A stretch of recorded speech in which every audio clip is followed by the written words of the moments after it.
Philippine Airlines on September 3 filed for Chapter 11 bankruptcy protection in the US with a counterpart filing in Manila, underscoring just how badly the airline industry has been gutted by the COVID-19 crisis.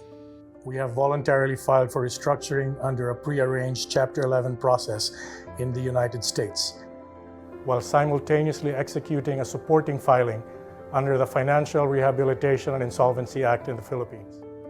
What exactly does this mean?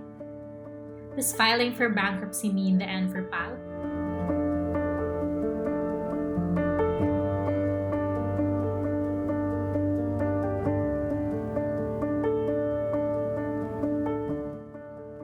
The move is actually a life-saving measure. Filing for Chapter 11 bankruptcy allows the company, in this case PAL, to renegotiate its debt and other contracts while remaining in business.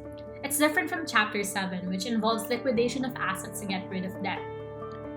Take Marvel Entertainment Group, the original company behind the Marvel Cinematic Universe. It filed for Chapter 11 in 1996 when it was just struggling as a comic book company.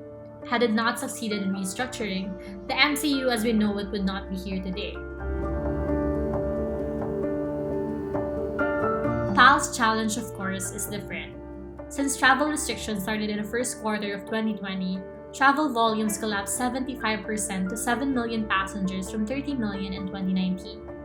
PAL cancelled 88,000 flights in total, which affected over 1.5 million passengers. These measures, driven by government-imposed lockdowns to contain the spread of the virus, ultimately wiped out more than $2 billion in revenue. When the pandemic hit in early 2020, PAL was fighting to return to profitability. The 80-year-old airline said it stretched its liquidity through extraordinary cost control and a 30% reduction of its workforce. Early this year, some 2,300 PAL workers lost their jobs in the middle of a crisis, while remaining employees pitched in $60 million from voluntary pay cuts and leaves without pay. PAL also worked to defer $316 million in loans for aircraft leases, negotiated to extend payment terms to suppliers, and earned $70 million from the sale of the non-strategic asset. PAL's largest shareholder also infused $130 million in emergency liquidity. All this, Asia's first airline company did to get by. As of September, with the third season of the strictest lockdown underway, PAL was flying at 21% capacity and serving 70% of pre-pandemic destinations. In their statement, PAL said many airlines have used Chapter 11 before to reinvent themselves into more successful companies.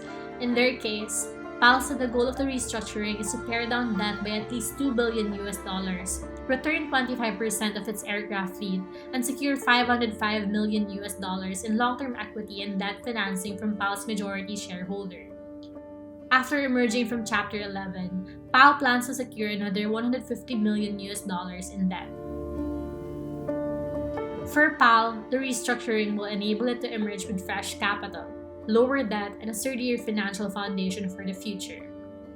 Throughout all these changes, PAL assured customers that its flying operations would not cease and all tickets and travel vouchers will still be honored. With his grandson reading his statement, Taipan Lucitan, who survived COVID in April this year, re-emerged to assure the public that PAL will fly its way out through this crisis. We will complete the recovery of Philippine Airlines. We firmly support the management and employees of PAL as they undergo the restructuring process. In times of national crisis, we are here to serve the Filipino people. Today, I give you this assurance. Like the Philippine flag, we will continue to stand tall and strong, the national carrier and premier airline of the Philippines. Philippine Airlines will keep flying, now and long into the future.